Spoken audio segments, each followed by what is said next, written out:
Hey, what's happening? Before we jump into the show, I wanted to see if you had any music on a hard drive. You have a band, you have a project, and you want to self-release your own music. Well, there's an easy way to do it. You can go to distrokid.com/VIP/hyphenate and go get your music up on all the streamers. You keep 100% of your royalties, and you can get 30% off by using this code. It's a great, easy way to get your music up on the streamers and share it with your fans, your friends, your family, your mom, your dog, everybody. Everyone wants to hear it. But go to distrokid.com/VIP/hyphenate, HYPHENATE, and send me the link. I want to hear it too. Send your mom the link. Send your dog the link. They all want to hear it too.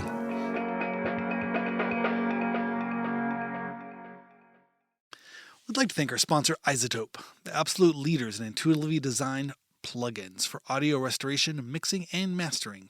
At iZotope.com, you'll find a plethora of tools and suites that will enhance your audio production, whether it's voice, video, podcast, or a full production recording session.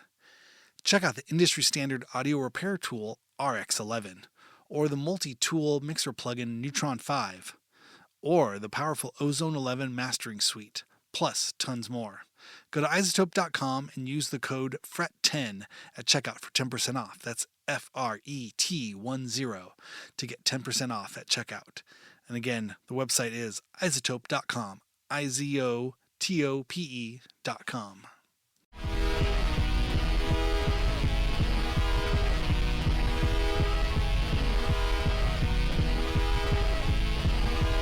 Hello, thank you for tuning in to Hyphenate Halftime. This is our show for Monday, July 28th. My name is Randy Randall. I am your host of this program, and with me, as always, my traveling co-host, Mr. Aaron Farley. How do you do, sir? I'm back. Everybody missed me. Wow. But they didn't know. We pre-recorded the last few weeks. We did not get to comment on the passing of Ozzy Osbourne. I know. Is this the first one since then, or what other news have we missed? We've probably missed some news. Also, oh my gosh, now Stephen Colbert got canceled. The Chuck Theo Mangione. Huxtable. Oh my gosh, Malcolm Jamal Warner. Malcolm Jamal Warner was the first one. Right. Yeah. Ozzy was the next day. A week of celebrity passings. Okay. Yeah. Malcolm. Yeah. Theo, Ozzy, and then Hulkster, Hulk and then Chuck Mangione. Yeah. Oof. Wow. I've seen so many terrible things about Hulk. I had no idea really what his deal was. I knew the sex tape was bad and he had said some stuff that was bad, but now I feel like this is the point where everyone's kind of pointing out stuff. I'm like, oh, thank God I didn't post all this great. I love Hulk Hogan when I was a kid stuff. He was my hero.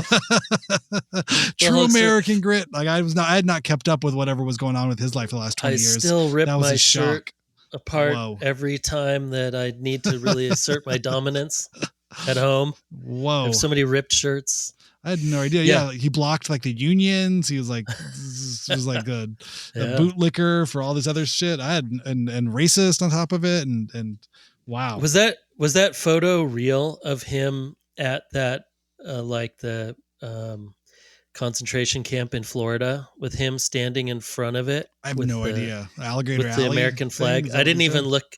Oh, I haven't They were seen like, that and one. then he went and like, with the American flag to Alligator Alcatraz. And I was like, okay, this is getting too great. This has got to be AI. But then I never had a chance to look it up. But it almost doesn't matter at this point, right? That's where we've gone so far through the misinformation sort of rabbit hole. It's like, what does it even matter?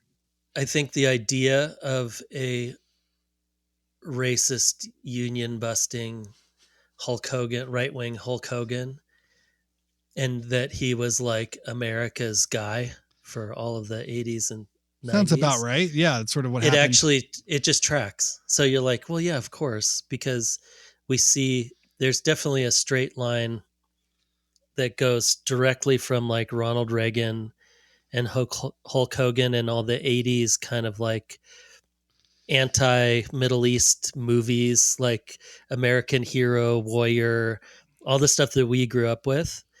And there's definitely a direct line that I don't think a lot of us saw coming, but that like direct line to Trump. And then you go, and then you look back and you see how we all like all the stuff on the like every movie had a terrorist in it. Like that we were fighting. Every movie had a like we were battling the Russians and America won, and everything was military based. What was that 80s TV show with the helicopter? The Oh, Iron Airwolf? Wolf, Airwolf. Airwolf, Oh, yeah. Airwolf, Well, like yeah. all of that, like the A Team, like all of that Blue stuff was Steel. so Yeah. like post war. These dudes that came out of Vietnam and like were like men for hire, right? Yeah. Well, Kind of like there's a lot to unpack there for sure. yeah. But I feel like Yeah. that now looking back at Hulk Hogan, going, oh, right. Yeah, of course. Of course, this is where he would go. He's not going to go to like, you know what we should do, brother?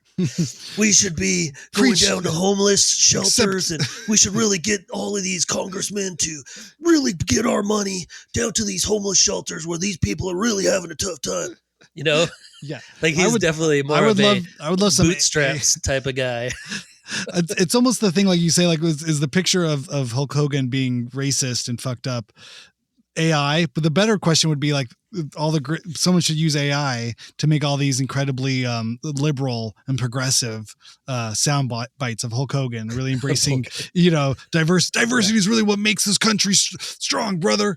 As a real American, I appreciate everybody's freedom to religion and freedom to gather and protest the government. That's really what shows the strength in our freedom, is the way we extend it to people who are disenfranchised and do not get a voice and are heard in the mainstream political discourse.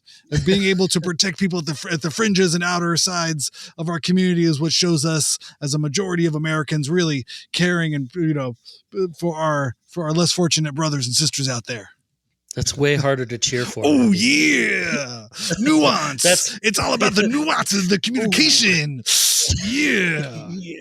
We have to really make sure we protect those who are weaker than us and give through charity, because that is what a true Christian nation founded on ideals of acceptance and democratic governance should mean.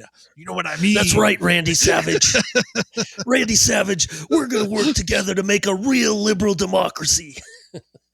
While maintaining everyone's right to voice their dissent upon the government. The government should not be a weapon to crush those who are not invited into the conversation. It should be used there to amplify, the less fortunate and the minority voices.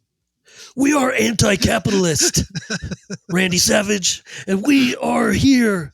We're here for voting rights for everybody and to keep money out of politics. Yes, there we go. Yes, there we go. The real problem is money in politics, Mr. Macho Man. Can we just get an AI super liberal leftist version? I feel like we could just do this of wrestlers. This should just be the show. The show should just. You made us into aliens and babies. Can you just make us into wrestlers that like Hulk Hogan and Randy liberal, Savage discussing liberal wrestlers? Yeah. Well, the benefits of universal health care and LGBTQ rights and everything. God. Well, I just with all this talk, I realized maybe the fork in the road in the 80s was either whether you go Hulk Hogan or you go Mr. T. Oh, like Mr. T good? I'm afraid to I'm afraid to look too closely at any of these people from the 80s. I know he was always about like loving your mama. Yeah, protect your mom. Loving your protecting the babies and working out and like being healthy and even though he was, really brought in by like Nancy Reagan and all of them, but it was always this say like no to drugs, eating good and say no to drugs and doing your schoolwork and being like it was always very motivational, and you never felt like, even though, he obviously used a lot of he chose to use a lot of his money for a lot of jewelry. That's like I have seen pictures of him. He doesn't wear the jewelry anymore. He said it was too flashy. I get a sense, maybe too heavy when you're like 70 years old too. Yeah. I'd imagine you have to look like Mr. T to wear all that jewelry, just muscles, just like you just have to be big enough to. But I feel like I guess I haven't looked, like I'm sure someone will pop up like, but you didn't know? Oh God, please. But I feel like that's a very 80s, like the like super. Rocky 3. Which Rocky 3 villain did you vote? Did you support? Yeah. And did I feel like in WWF, when it was WWF, I feel like did Mr. T and Hulk Hogan wrestle each other? Mr. T was in or who would pop up in wrestling every I once in a always know while. it was Rocky 3. Like Hulk Hogan I gotta played look that up. Thunderlips in the first fight when he like picks up Rocky and throws him out of the ring. And then Right. Rocky goes on to the main villain or the main opponent in Rocky 3 is Clubber Lang, played by Mr. T. Yeah. And Yeah. And he was actually yeah. just a boxer in there too, right? He He wasn't was not a wrestler. wrestler. Clubber Yeah, Lang. yeah. But maybe they made appearances for the McMahon Corporation. Man. Yeah, what a wild time. This is crazy. Last week's interview was with this was Kyle Parker. Wow. Okay. Mm-hmm. Yeah. I've not prepared by my Phi Psychon watching. Did you watch anything this week? I'm getting burned out after the last one. I'm just like, I don't know how much more I could take of this. I might have to pull the ripcord on it. But now we're getting into like the end of the 90s, post 95 dystopian sci-fi. I think just starts to get weirder. We're getting into the Matrix. I guess this all works up towards the Matrix. We could just cut straight to the Matrix. Although I heard someone talking about a different, like a multi-dimensional movie that came out in the same year as the Matrix, which was called 13th Floor or something. Oh, Welcome okay. to the 13th Floor or something. So I got to look that up. I just was listening to a podcast today. Okay. And they were like, well, that one is really about, the simulation and multi kind of dimensional simulation. But it goes the other way of the Matrix is more like real people, being hooked up to machines, and then they're in the simulation, but they're actually like a representation of themselves, like as a real human. And then this other one is more of a I don't know, like the idea, like more of a computer game type of thing instead of like a. Yeah, there's a what is it called? Is it the 13th Floor? There's the one where it's like Matthew McConaughey's son is like in a video game and he doesn't know, like you don't know it as an audience. You think it's just this like weird kind of like romantic drama kind of thing. And then you're like, from the point of view of the son, he's just reliving his like the last day of his dad before his dad died through this like ultra realistic video game. Is that the one that's something different? I don't think so. Let me see. Welcome to the 13th Floor.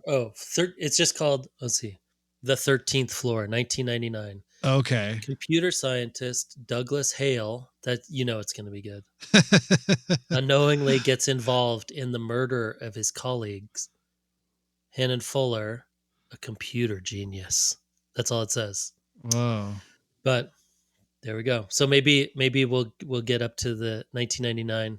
Because then the problem is after that, then everything just becomes like kind of how it is now when you go to the theater and it's just a remake. It's a remake of a remake of a. So I feel like the Matrix kind of probably ended computer movies for a little while. I don't know. We got to look them up. Yeah. Well, this is 2005 film Serenity starring Matthew McConaughey and Anne Hathaway. He's a fishing Matthew McConaughey is a fishing boat captain living a quiet life, and then he spends his days leading tourists. So I think the whole thing is that it doesn't make any sense. Like, why is there a video game? He's just a fishing captain. Oh my God. So I'm just reading this now. This is like, soon becomes apparent that Dill is a character in a computer game Patrick created based on his father, who was killed in Iraq in 2006. Patrick had based the character on a memory of his father taking him fishing. So, but I think this happens like 40 minutes into the movie. You realize the whole movie you're watching is actually just a video game that this kid has created. Okay. And then, it just feels so dark. I don't know. Yeah, I haven't seen this. This sounds bad. But no, I think that the one we're up to on our list would be Existenz. Okay. Which I think is we'll watch that this some week. 90s thing. Yeah, let's go for that one, and then we'll be all right here. We'll get back on it. Existenz is a Jude Law film with Jennifer Jason Leigh and Jude Law. It's a science fiction horror film. But written and produced and directed by David Cronenberg, which is fun. Oh, wow. Okay. And she's a game designer who finds herself targeted by assassins while playing a virtual reality game of her own creation. An international co-production between Canada and the United Kingdom, France. Stars Jude Law, Ian Holm. Who else we got? Yeah, it's in the year 2030. So coming up. It's relative to us. It's in another 5 years. Ultra-sustainable biotechnological devices have replaced unsustainable electric ones. Game pods present omni cords that attach to bioports connecting surgically inserted into players' spines. Two game companies. I'm in already. Okay, you can play a video game by connecting your spine to your computer. Okay, perfect. Sounds good. Yeah, this sounds like very Matrix-like, but this is pre-Matrix, right? 97 minutes. This is 1999, so same year. So probably could be parallel thinking. Perhaps. A lot of bioports. We get a lot of bioports that year. Nine Inch Nails had been cool for a couple of years. People are looking at ideas of like very spacey. They're with it. Spacey ideas of getting brought into the internet. What is it? Oh, let's see. Speaking of Nine Inch Nails, I said there's like a new Tron coming out. Oh Lord, yeah. I don't know. I'm not excited for that. I'm third Tron. Ares, but it's also stars Jared Leto. Tron. My only hope is that this brings so much attention to Jared Leto that he gets canceled. That somehow it's really like driven home that he's like a weird sex cult pedophile, and that he gets that's been coming up while doing press for this Tron thing. That'd be the best thing this Tron movie could do, in my opinion. We'll see what actually happens. Well, that just a couple months ago, some stuff started coming out. Right. So how is he going to promote this film? You know what I mean? Maybe he's on the Epstein list. I don't know. Let's see. I mean, from how people talk about him, I'm kind of surprised that, nothing had come up before, but I think it's all coming. It's all coming true. Right. Yeah. I just love the people. He also owns that house that the CIA used to run movies out of at the top of Laurel Canyon. I don't know anything about this. No. Jared Leto's a CIA operative. No, he just bought the house. I mean, but there was a house at the top of Laurel Canyon that had like a full kind of production studio and movie studio in it, but all throughout I want to say the 50s through the 70s. Mm-hmm. And it was owned and operated by the CIA, and supposedly they were just, because there's a lot of, so all throughout the hills and throughout up the 2 and everything, there's old missile silos. And this is real. This isn't like, oh my God, I heard about. You can actually look them up. They'll tell you where they are. Lookout Mountain Air Force Station. Is this what we're looking at here? Maybe. Lookout Mountain Laboratory Air Force Station from above. Yeah.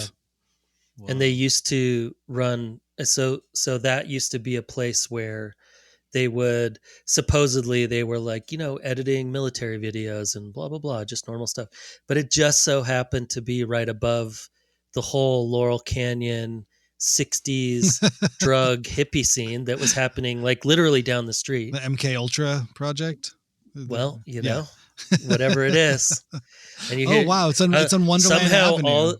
Somehow all those people in the Laurel Canyon area, making all the beautiful music and everything, got all their drugs and never happened to get busted for anything. I see. What a trip. Yeah, no, I never knew. I never knew that. Yeah, but Jared now owns that compound. Weird. It's kind of crazy. There's missile silos everywhere. So up along the 2, like if you go up towards Mount Wilson, you can go on hikes where there used to be like fully during, I want to say during World War II or maybe even after, that they still were like, they were ready to send missiles out, like if Japan or whoever were going to attack the West Coast. And there's like missile silos all over the place. There were obviously a bunch of them in San Pedro because the base and everything is there.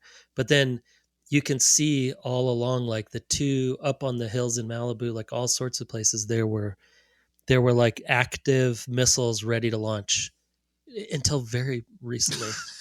Like I want to say until this, I don't know. I'm going to just guess, but this is probably wrong. But until like the 50s, 60s, 70s, like this was still like a defense, that was the way we were going to defend ourselves, is having missile silos in the mountains of Los Angeles. It's kind of crazy. Whoa. Yeah. There's a whole thing. Yeah. If you Google Lookout Mountain Air Force Station, I think this is what we're talking about here. Wow. Yeah. So maybe there is something to this whole thing. Let's go. These come on. These let's guys, keep this up. in the pocket Courtney in the Love with pocket of the government. CIA. Let's go. Come on. That is Yeah. wild. You know about this, right? Well, yeah, we've talked about that. Courtney Hold on. Love's uncle Before used to be before we the. leave before we leave Jared Let's Leto. go. Come on. Come on, Randy. I'm in. You've been doing a lot of driving. I understand. You've been away. Yeah, I You've listen to been a lot traveling. of podcasts. I drove for 40 hours. Let's go. The story I knew about Jared Leto was that, you know, when he was a teenager, or like at the end of the 90s, after whatever the show, My So-Called Life, he became a TV star, but he went to, because he's, I guess, you know, he's a musician now, he has a band and whatnot, but he went to the original Smell. I heard the story from Ara, one of the people, the three founders of the Smell Club, when it was in North Hollywood. He showed up there and like wanted to like get in a fight, but he had like a camcorder, like a VHS like camera, and tried to fight people at the Smell and like try to get into a fight, and was like pushing like Ara around and like threw a punch at him while filming it. And I think it was it seemed to be like coincided with, and then it was like Fight Club came out the next year or something, or somebody like he wanted to play the club, and I was like, oh no, we don't really want you to play the club, or that's not like, you have to give us a demo or something. Like you can't just walk into to this whatever DIY all he just spaces and just say I'm an actor, like my band wants to play here. And so he got mad about that and he tried to fight him, but it was also like him or his cronies or his brother or somebody was like videotaping it of him like getting in a fight. And then Ara was kind of like, what the fuck, this guy's a piece of shit, and they kicked him out. And then and then like Fight Club was like, he was in Fight Club the next year or something. Like, oh, was he trying to like go meta or like research his role or something? Like, how would I feel? Or he's just an asshole and that's just what he does. I don't know. I would say it was around the same time like Harmony Korine, I think, had a project very similar, you know, where it's about getting in fights and things. So there was a type of like reclaimed Gen X mass, you know, violence as art sort of idea happening. And maybe that's what he was looking to promote, something like that. But very strange. That was the only personal story I've ever heard about Jared Leto. He's a weirdo. But did he come into the gallery? Was he in that world? No, I mean, a friend of ours was in 30 Seconds to Mars for like one of my best friends. Oh, I didn't know this part of this. Was in that band for like years, a lot of years. So you've heard some of the inside track of that world. I mean, he never said anything like there's no specifics, but he'd signed an NDA. 100%. And he barely got paid. He barely got paid. And like, he was always trying to get enough money to like be able to pay rent. Oh, even though they were playing like massive shows, and he was getting like $30,000 guitars made and stuff. But the rest of the band was having a hard time paying rent while he was buying. Yeah. Well, I mean, it was Jared and his brother. Okay. His brother's the drummer. And then his brother must have gotten paid somehow. Oh, I mean, I'm assuming that his brother will never is on the payroll. Yeah, got it. Of the production company or whatever. But then, I mean, I went on tour with him. Oh shit! I didn't go on tour. I went to, I met them at the MTV Music Awards, like in LA once, and then jumped on the bus and we went to just Las Vegas, and then they played in Las Vegas and we hung out for that evening. Wow. Weird dude. Yeah, he sounds reprehensible, I think is the word that comes to mind. I don't know him personally. I didn't physically see, like, I saw a side of like a dude in like that has a lot of power, whatever, but is also in a band and feels like very vulnerable, and he's a weird dude. I'll tell you two stories that I know because I was there. Okay. Yeah. Yeah. But one was weird because Matt would play, because he's the bass player, and he would they'd play they were playing like theaters at that point. So it was like 1,200 people or something. And they played, what's the theater now? It's in Hollywood, and it's right across the street from like a Trader Joe's. The Palace. Yes. Okay. Yeah. And so there's like, they call it now. Yeah. Yeah, something like, and so there was like the VIP section or whatever, but it was just like there was like these over like the second floor area, balcony, and like a balcony area, and it's pretty small, but it was kind of right over the stage. And they had I mean, the songs were like The songs of that band sound like Deftonesy mixed with, they're just like pop songs. They're like rock pop songs. They're not horrible. I Okay. think like they just sound kind of like that tone of like Deftones, like Popular whatever, American music of the time. of the early 2000s. Yeah, without the rapping. And but like heavy music without the rapping. Oh, Yeah. Jared Leto's just entered the room. oh. Jared Leto. No, hold on just a Okay. second. Oh, can we pause for Sure, 1 sure, second? of course. Yeah, yeah. Yeah, Jared's here. Hold Oh on. no, oh no, I've been silenced. Jared Leto is a great guy. I love Jared Leto. Yeah, you actually should just pause it there, and then I'll come back and like it never happened. Okay. Hold on, just 1 second. Okay. Okay, so I'm back. I've been coached. No. But what ended up happening, right? So they're playing the song, which was their kind of radio hit at the time, and it has like this like sing along chorus. That's actually, listen, if it wasn't that band, I'd be like, yeah, this is a good song. Sure. And even if it is that band, whatever, it's a good song. It's a good like radio. It's like, and it has this like very chant, like will bring me down, bury me, bury. And so we're all like in the front, and we'd all had a couple drinks, and we're all singing that, right? And you can see us, like Matt's kind of laughing, he's looking up, and he's like, it's fun, we're having fun. Yeah. Hey. And he said afterwards that Jared came, he's like, you can't let your friends come to the show anymore. And he's like, what do you mean? He's like, they're making fun of me. Oh. So he has 1,300 screaming fans that are rabid about him. He's looking at the 7 dickheads up front with beers going, yeah. Yeah, there's 6 of us. We're way up. We're not even we're way up on the thing, and we're like singing along. Oh. But legitimately, because we've gone to these shows, like we've gone to 4, 5, 6, we've gone to the shows sound great. It's like a big show. Yeah. It's like an arena kind of like vibe of like, there's lights, there's like smoke machines, it's bubbles coming from it's crazy, right? Sure. It's a super fun show to go to. And so we're singing, and he told this to Matt, and Matt's like, what are you talking about? Like, they legitimately, they asked for tickets. I'm not like, dude, you guys got to come. They're like, they knew we were coming and playing. They asked for tickets to come and watch. But he literally, during the height of the biggest part of the show, the like climax of the show, he's watching us and thinking that we're making fun of him.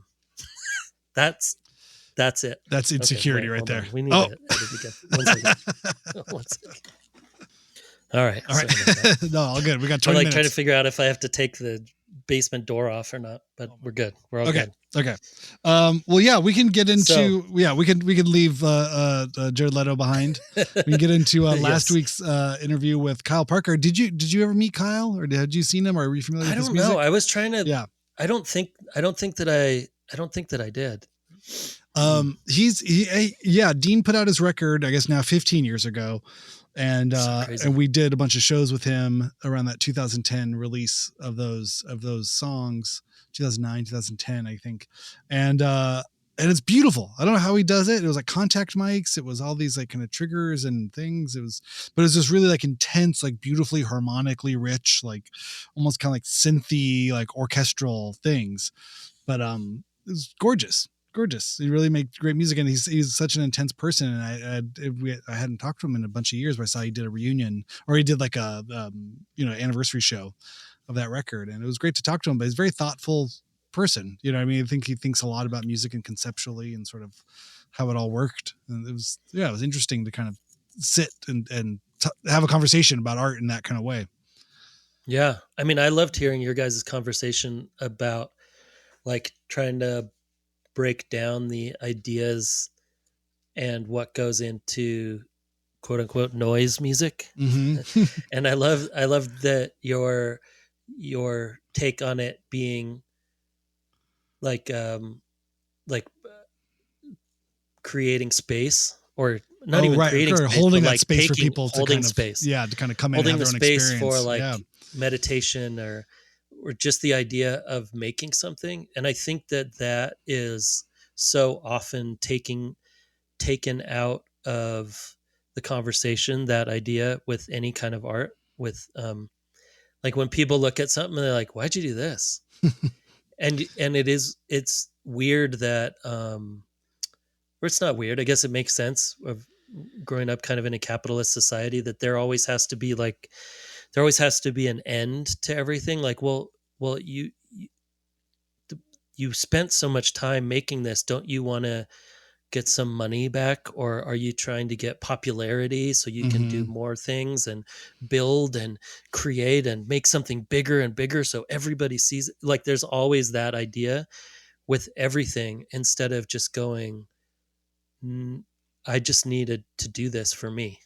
Yeah. And then if other people like it, like part of it is the performance. And so I want people to come see the performance, or I want people to come see the art. But really, like, I needed to make this and I needed to get it out. And I wanted people who need to hear something like this to be able to hear it or experience it. But that's kind of it. And that's the only reason. That's the reason. And if Yeah. something else comes out of that, comes, like, if a bigger thing comes out of that, great. But it doesn't, that that's not even and I think, like, that's not the idea. The idea is something inside of your head or your body is going, you know what we should do? And that's kind of all that it is. Or you like have this spark of an idea of like, I want to see if I can make this one sound. And then it could be like 10 years trying to figure out what that is. Yeah, yeah. No, I think it's a conversation that can definitely get going more in depth on, because the idea of creating art in any way, shape, or form, specifically weird sound art, and the idea of becoming a rich and famous and popular celebrity, you know, are Yeah. are are are beyond apples and oranges.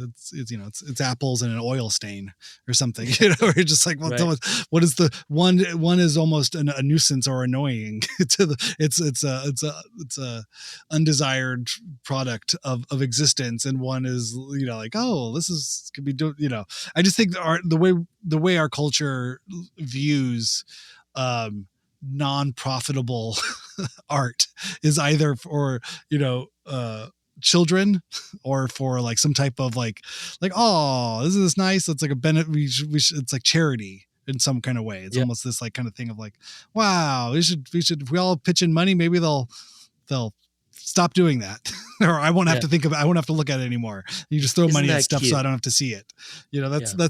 that's the part of your mind that kind of engages in the charitable thing at times. Like, we could fix this problem together. If everybody pitches in $5, this person won't have to do this. Yeah. um I don't know. Yeah, it's just it's a difficult, I guess, not to rack it up in a political or commercial sort of way, but I guess that is part of what it is, like noise music as a revolutionary, or as a it's kind of a stick in the eye of capitalism. It's like, okay, Right. these, and I think, I'm preparing this theme month of smell theme, for the third anniversary of the show. And so we're talking to a lot of people about the smell and kind of its place and holding in the world. And I think, as a noise venue, it's really this, it goes against all other living, breathing, commercial music venue sort of Right. tenants. You know what I mean? Like, there's no booze, there's no profit, there's no, and just like, really, there's something that almost like repels people as not just an anti-American idea, but just an anti existence. I mean, it's like that we're all Yeah. taught to scrape tooth and claw and nail and throw your neighbor under the bus to get, an extra $5. And then you're like, Mm-hmm. but wait, you just spent your own money to make this art and you're not going to get paid for it? And you're not going to get famous for it? Like, are you popular on TikTok? Like, no. it's the Yeah. it's the opposite of that. Like, huh? Well, Yeah. yeah, I agree. And I think about it a lot too, because it I mean, I've had this issue with photography, is that I'm horrible at marketing and selling and talking to galleries and pushing the work, and because for me a lot of it is to see if I can do something. Like, I'll have an idea and go, oh wait, what if I put this together and this together and I made a thing, and or like I'm trying to desaturate the colors. Okay, how do I, and then it'll pop into my head like 5 months later and go, oh, that's the thing. I got to go out and do the thing. And then you do it and it works. I like put it on Instagram or something, or save it in a folder, or print, make Mm-hmm. a print, or, and that's it. Like I'm fine. That's all The I need. Like I itch has don't been need, scratched. Yeah, yeah. yeah, I don't need I to don't make necessarily need, $4,000 off of this thing I just thought of. Like, it's yeah. yeah. And if someone wants to show it, I love it. I love it if someone goes, hey, I saw this thing and want to put it in a show, or would you ever want to do a show here? That is awesome too. Because, but I feel like, yeah, great. This is like a challenge, and I can, but I don't like the, okay, now I have all this stuff. Okay, now I'm going to do the marketing part, because I'm like, I didn't get in this for marketing. But that's not to say that the people that do enjoy that, that's great too, because if nobody enjoyed that, you wouldn't see anything.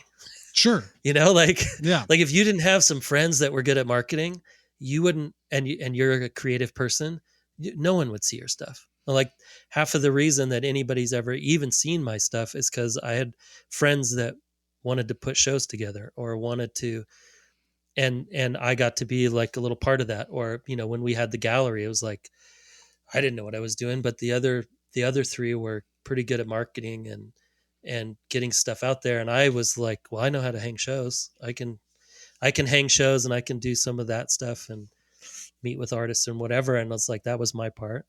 But that thing of like, that everybody has to be like, yeah, but, and we used to get this with the gallery all the time. Well, you guys need to be bigger. And this, I'm like, no, this isn't, we don't, this thing could go away in 2 months and we'd all be happy. It would be fine if we couldn't keep it. Like, Yeah. it's going to stay afloat as long as it stays afloat. And the only reason it stays afloat is because we gave the artists the keys to do a show.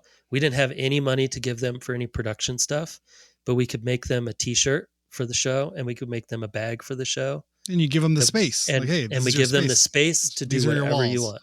You got Like, 4 walls, a you ceiling. want to repaint the walls and do whatever.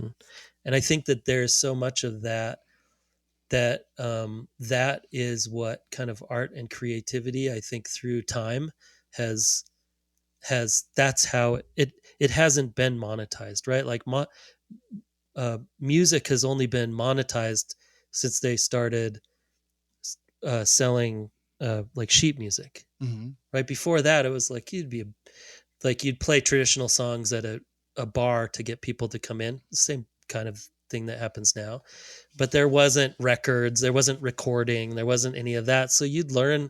There's probably mostly family bands and a way to get a couple nickels for the evening and go home. Well, it's almost like you're going back to like Yeah. like a guy playing a piano in a saloon in the 1800s or something. I mean, But then even before like that, that. like if you go to say, like you go to a powwow, right? Oh, well, okay. And you see like the music is there to bring people there, right? And a bunch of dudes sit around the drums, start drumming, and the songs are traditional songs, and you sit there and listen, and you just go, oh, right.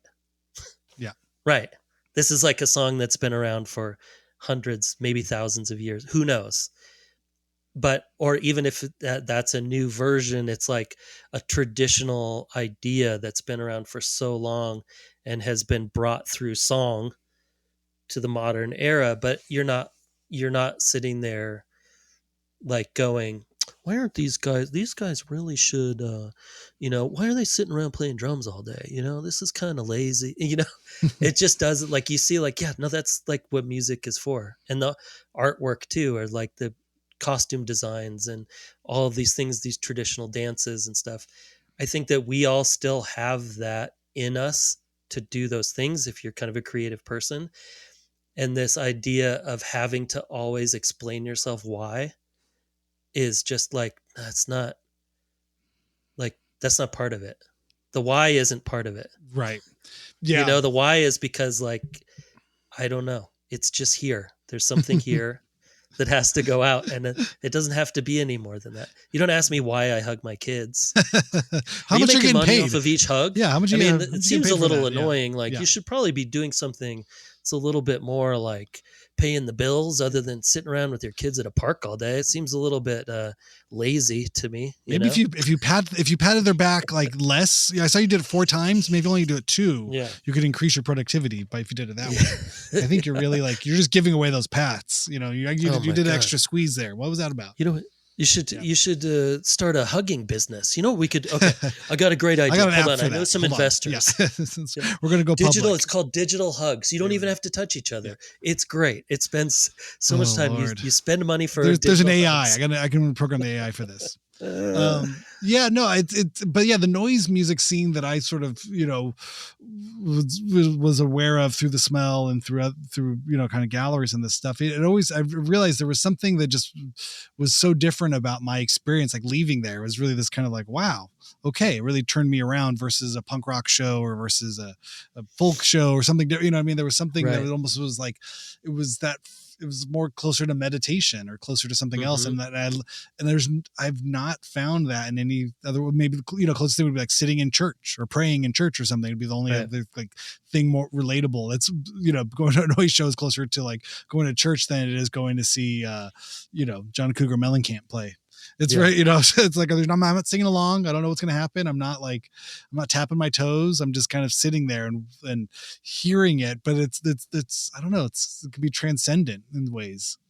And then even, Well, and you're kind of yeah, maybe playing these shows. maybe yeah, yeah, totally. And maybe you're also there's something to be said about seeing something that is not predictable.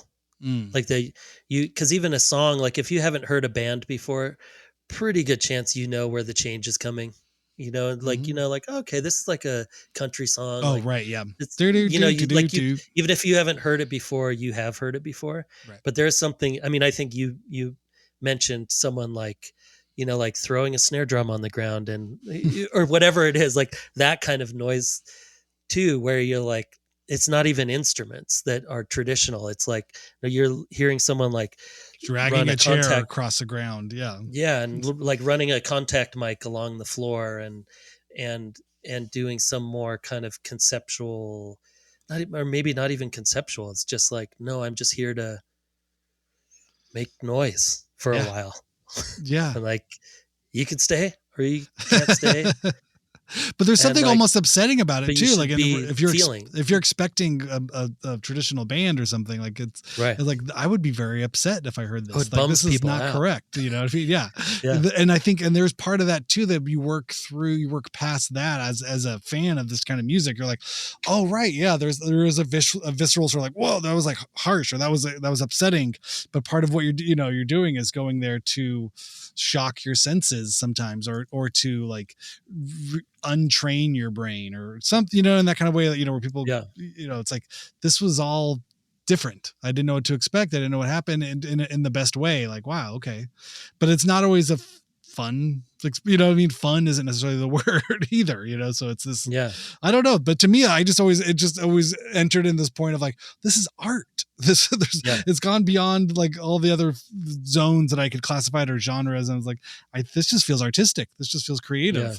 And even as an audience member to just kind of sit there within these sort of spaces and just be like, I'm now thinking of new ideas. Like I'm in a conversation within myself with their art that's happening that gets me to think about a film I saw or a photo I saw or I want to make or a song or a response to this in a way that kind of, just from sitting still and sort of detaching your brain from your like everyday engine, you're kind of throttling or you go in neutral and you're not like looking to, fulfill your normal everyday kind of needs. You're kind of sitting in a meditation, holding pattern that now new stuff will come to you, do different ideas, different inspirations. At least for me, that's kind of how my brain works is now I'm like floating out there and working past being bored or working past being anxious or working past being self-conscious. And now we're beyond in this kind of way of like, I'm just sitting here hearing some noise. It's going to be about 3 hours and there'll be little breaks in between and you can socialize and then we're going to go and then someone's going to start making a weird sound and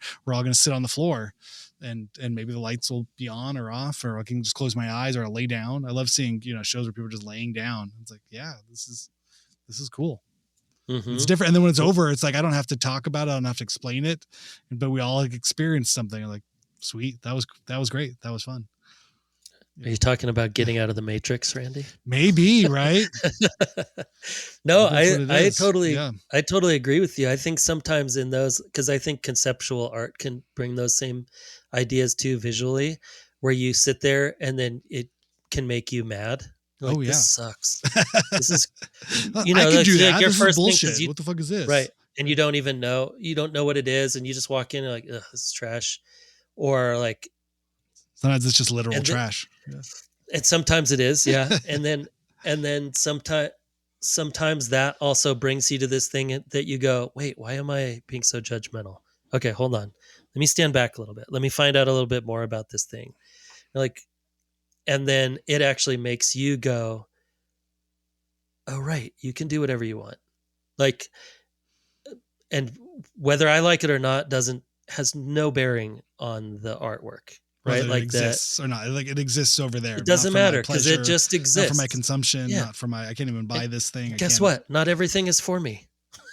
It's Sure. like, and I That's a think beautiful feeling. Like being humbled in a totally, way of like, it's got nothing to do with me. Like you've just yeah, allowed, you just have experienced like, you know, that, boundaries or this sense of like, oh, this is outside of myself. Like, because so much I think of media, especially when in the palm of your hand or as things are coming at you, it's like it's designed to hold your attention. I mean, there's where it's an attention economy, and so yeah, it's like, oh, to take my attention, like I need this thing. And then so to witness media or witness anything that's visual or sound that's not actively seeking you, that's desperately like a vampire, like sucking your eyeballs and your attention and your brain away from any other thoughts, that's allowing you to actually, own your own thoughts and own yourself and not looking to, hijack your brain for, yeah, for more than 10 minutes. It's beautiful. It's a beautiful yeah, thing. Like this is back. I'm going to give you this time this time is going back to you. It's going back on your dime. This is on your ledger sheet. Like this is your time. This isn't, yeah, and it can make you uncomfortable, which I think is, something we see generationally or just see we're all experiencing in this world of, TikTok and Instagram, social media, all this quick bites of little things. You're just like, oh my God, this is like the doom scroll dopamine release thing. It's like, oh my God, it's what the if we got worst. out, let's get out of this monster. I mean, I'm Yeah, guilty of it, but it's the same way, going to a show and sitting on a floor and listening to somebody play one note for 12 minutes and just focusing on that and staying with that and staying out of the phone, staying out of the matrix, mm-hmm. Yeah, staying in your body, feeling that rock in your shoe, feeling like, oh yeah, like I don't have any butter at home. Maybe I do need to get more rice. Huh. Okay. And then you go yeah, past that thought and go past the next. It's like you're just floating in your own little pool there. Your brain's just like being a brain. It's not being hijacked or being assaulted, or you're not on defense or pleasure seeking. Like, oh, this is like just that's the little safe pool for your brain to float in. And I yeah, think, and this is why I love this noise show experience. As a younger person, I definitely enjoyed that. And as I've gotten older, I've held on to it probably more than any other form of art or expression that I make. I mean, I play guitar and all these things, but when I get to play a solo ambient show with guitar, this is part of what I'm experiencing and why I'm doing it and why I yeah, think it has value. I mean, I'll hear the glasses clinking and everyone having the conversations and everything, but it's none of my business. You know what I mean? It's like, I'm just here to play the show. I'm not here to like, tell jokes or entertain or like, yeah, get money out of your pocket necessarily, as much as I wish I could, and sometimes like, oh, there's really not a commercial event here. But that's where I start to, when I had that great conversation with LG from Thelma and the Sleaze, where I was like, oh yeah, I'm a noise. It's like, it's admitting like a weird addiction. Like I'm a noise right, addict, my yeah, name is Randy and I'm a noise artist. yeah, It costs me money and it alienates me from society, but this is yeah, something I'm addicted to doing. And this is part of the yeah, reason I experience serenity and timelessness and some kind of tranquil Zen, in the material world for brief periods of time. Not that I'm better than you or not that I'm trying to, it's not a judgment as much as it is just this like reprieve that I give myself. well, and also like you'd also have to think of how many people don't ever get that, like, or maybe they did as kids or something of like, but then once they became adults, they're like, nope, that's not for me. I'm Yeah. going to be intense and I'm going to be on it all the time. And I'm never going to think about anything other than go, go, go. And, Yeah. and there's something, Stimulation overkill, or he's overloaded with stimulation, and then consuming, stimulate, consume. He's like, yeah. fuck. And there's something to be really freed from that I mean, I think that for everything that's frustrating about, making art, or, going through times of not making money because you feel like you're trying to create something transcendent, and it's not, whatever Yeah. dumb thing you make yourself believe, that really, that you're like, well, no, I'm actually just kind of addicted to making things, whatever that means. I don't know why. I can't explain it. I can't explain why in my head the whole time I'm like, why doesn't that red go with that green? Why isn't that, like, when I'm doing other stuff and then something will pop in, or I'll see a photo and I'll go, oh, I'm using the wrong green. And it'll be like going through my head for a month, right? This like, why isn't that working? Why isn't that working? Why isn't that working? And yeah, I would love to turn it off sometimes. Oh, absolutely. Yeah. There's something to be said about also being just happy, like working at a diner. You're like, yeah, no, that's fine. This is all I need. And I'm like, yeah, I would love that sometimes also. I would love that, Yeah. because the all I need too is like, yeah, no, I would love to just sit and paint and then go and take some photos sometimes. And if that made me money, but then, also if that makes you money, then it becomes very difficult. I mean, we all know people that make a good living doing whatever they do as art, and the majority of the times you talk to them, half the time they're just like, "Oh my god, dude, I've been painting for like 18 hours a day, getting ready for this show for the last 4 months, and I haven't like talked to any friends, and I'm like." I don't know if they're going to sell. What do you think? I'm like, I'm not telling you anything. Don't ask me, because I don't want to tell you the wrong thing that makes this unsellable. So I'm saying nothing. I was like, you know what, It's man? I on think you. you got this. You got this. You can do it. So that's not even Yeah. like the dream life that everyone thinks it is either. It's like the like, oh, if these just sold for $1,000,000, and you're like, yeah, but then you just get used to making $1,000,000, Yep. and then you're always worried you're never gonna make $1,000,000 again. Whatever. We're all just weird. Yeah. It's like monkeys trying Yeah. to make weird stuff. I don't know. I've learned over time, maturing maybe, or just getting older, or more experiences, the feeling of like no one else is happy or happier. No. No one, you know what I mean? Like, there's regardless of what it is you do or think other people do, or whatever their days are, like the state of stress and anxiety and complaints is just in the natural state of human beings.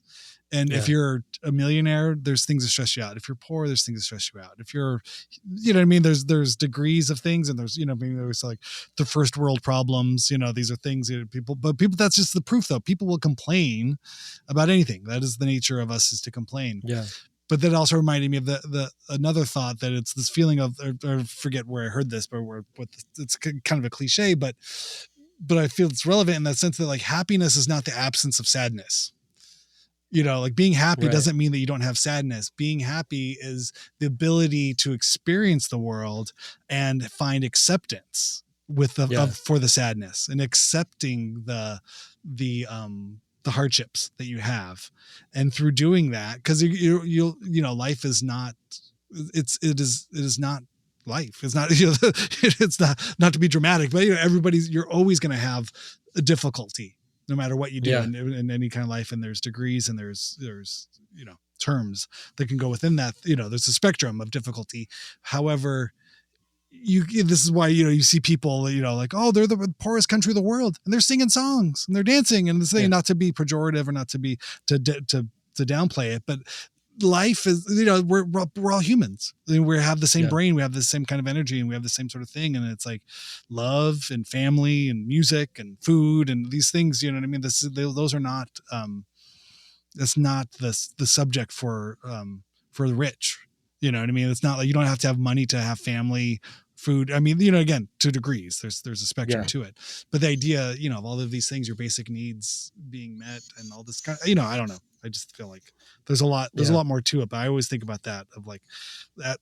If I'm not happy, it's not because I'm experiencing bad things. It's because I don't know how to accept it. Because I don't know Yeah. how to live with it.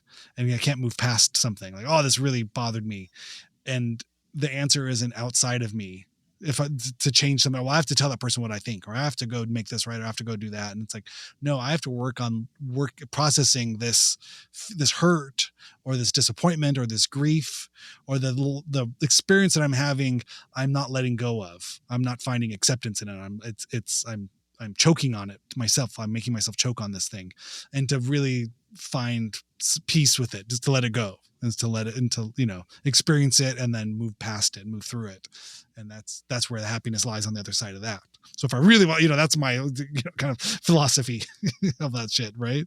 And art, it's a big part of that. You know what I mean? I feel like art's that part of that way I process those feelings. You know what I mean? It's like we feel that we all experience these things, and in experiencing other people's good art too, it helps in that processing too, of like, oh my God, how many times do you get taken out, especially as a parent, of seeing something your kids did or someone else's kid does. You're just like, oh, this connects to this feel like, oh, I didn't know I had to cry. But I feel like, especially now as a father, like it does not take anything. It does, seeing a kid, not even my own child, do anything, go overcoming any adversity. It's just like, oh, I just have a well of a whole pool of tears I can tap into at any time. Oh yeah. It's amazing. Totally. Yeah. Well, and I think you're right. I think that idea of happiness is obviously a creation, and it's and really it's a choice. what It's we're like you have to talking choose about to be happy. Yeah. is contentment, like being content with your situation, good or bad, and then going, okay, well, if I'm not enjoying my situation, how am I going to take the steps to, not get in this situation again, or to just accept it as like, yeah, sometimes things suck, and how am I going to work with this or whatever. And then like little bubbles of happiness come up and frustration. And I feel like all of those things are there, because even as happy as you are, like you go somewhere and you win something and you're so happy, and then you go, but I still have to drive 2 hours home. Or like, oh my God, but I forgot to fill the car up with gas, or like, yes, this is great, and then you come out and someone slashed your tires, or it's whatever. It's like, oh God, yeah. any of those things can happen, and being on this like content. And anytime I've felt the best is when I've been able to be content with whatever's happening. Yeah. And just go, don't beat yourself up, and it's going to be okay, or maybe it's not going to be okay. I don't know. Yeah. But also, it doesn't have to be okay. You don't have any control over. You don't have control over any of that stuff. Right. It was like even when this is kind of a, I don't know if this is not a lame example, but it is an example. When even on our road trip, we had to leave a couple days early and come home, and so we were like kind of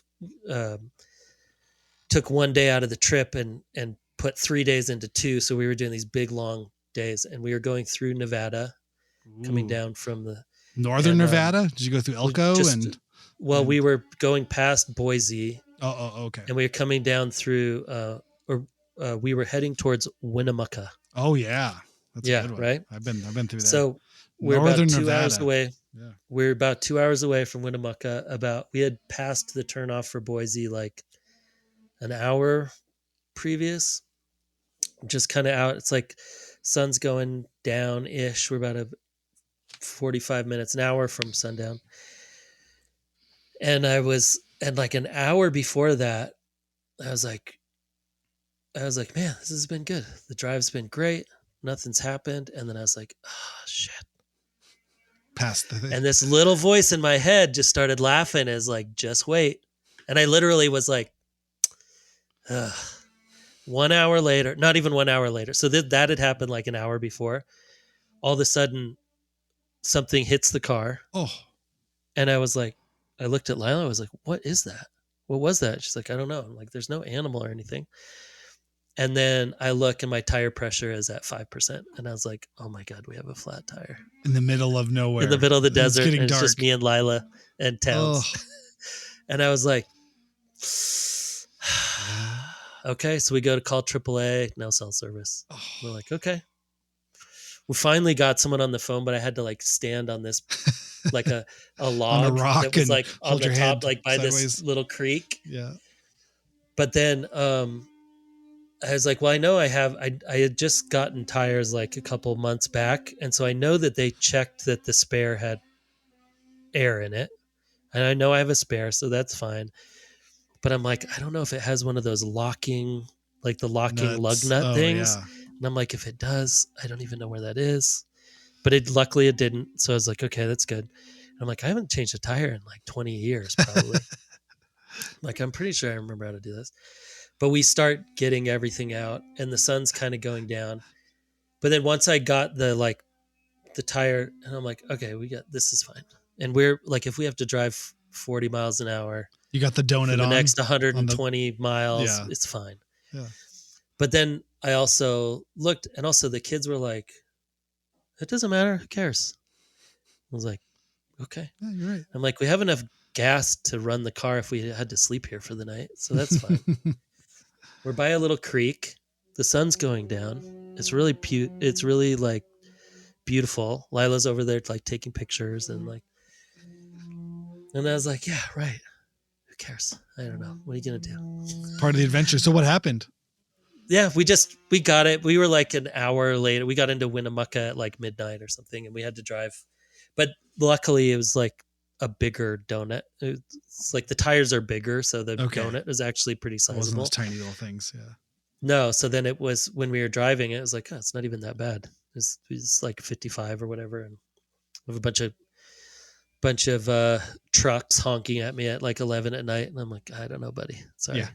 I'll try to pull over, but I also do not want to pop the donut because then we're really this in is our trouble. last time. This is the last one we got. I'm not going off into the gravel for you. Oh Lord. But Yep, but it's it great. was those moments where like I'm like, if I would have been in any other mood, I would have been so pissed. Yeah. Like just like, what? Are you kidding? Like 2 hours left of a 9-hour drive? Oh, But it yeah. was one of those moments. I was also expecting it. I don't know what that voice was in my head, but I was expecting it. Like when it happened, I went, yeah. Yep.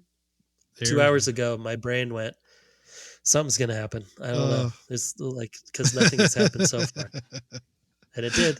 But then it was fine. It was just a regular nail on the top so they could fix it. And there was a Big O tires literally on the corner right next to the hotel when we pulled in. So it's like, it all works out. And who fine. knows? Yeah. You know what I mean? That, yeah, I love it. It's like I think it's like a Buddhist parable or something. The good news, bad news. Like who knows what it is? It's like, you just got new horses. Well, I don't know if it's good news or bad news. Oh, the horses just ran off with all your old horses. Ah, well.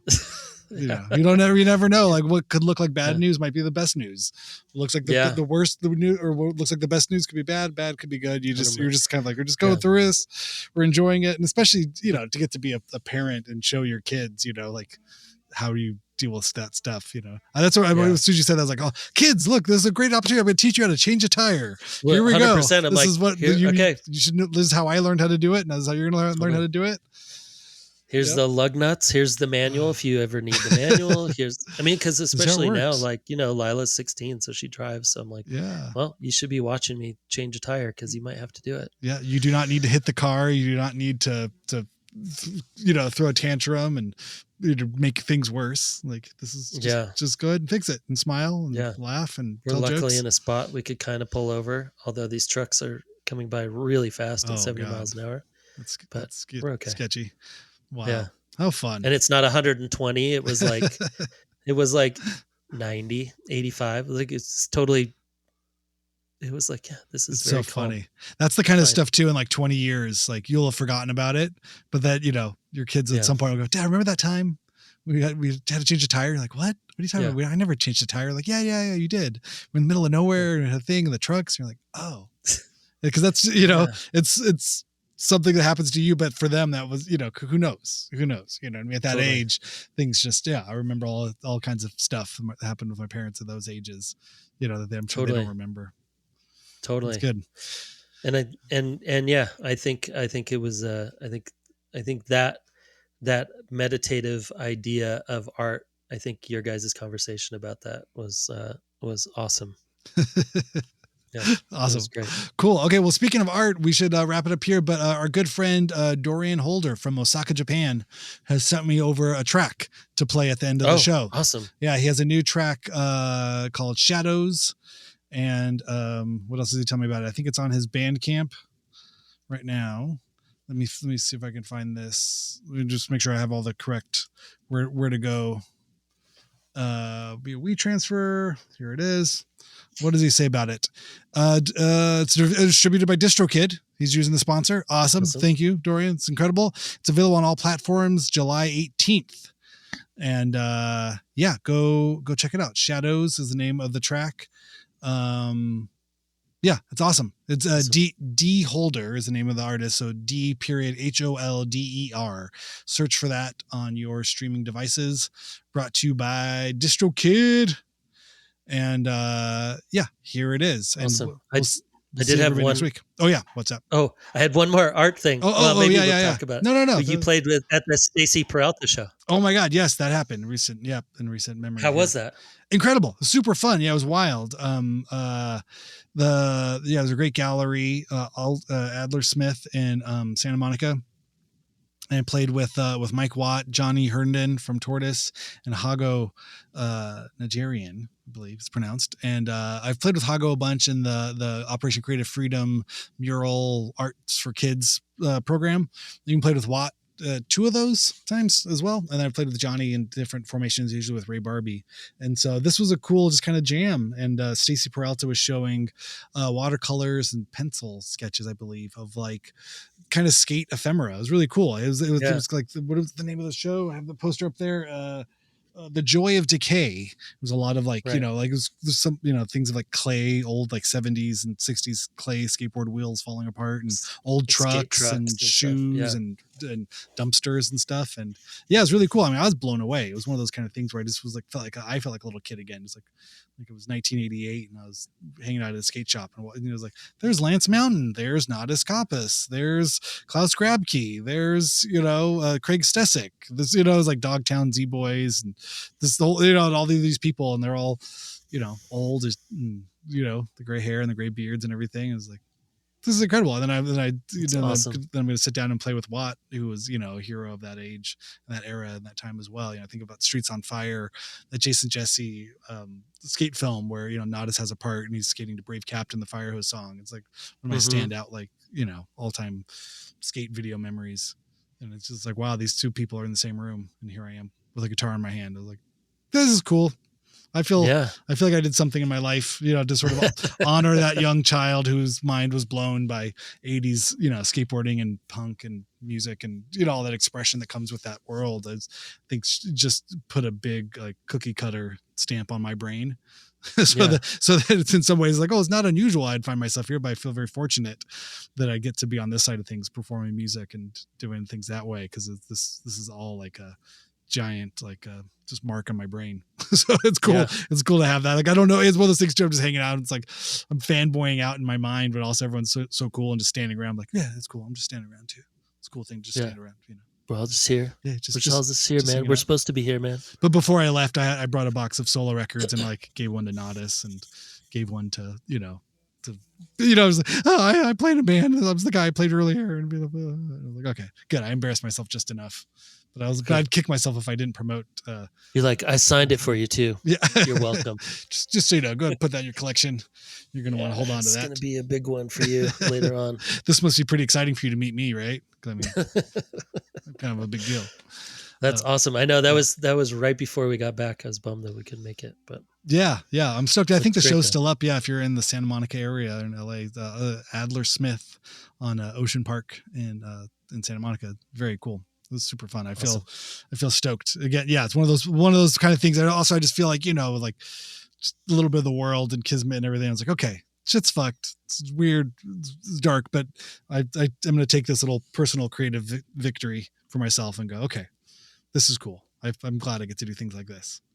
A lot of other stuff I'm not happy about in the world, but tonight I'm going to be happy about this. I'm going to celebrate this in my brain. Yeah, totally. The world's still turning. Apparently that's what happens. Yeah. Yep. All right, man. Well, I'll see you next week. Here's the Dorian Holder Shadows. Go find it. Go listen to it.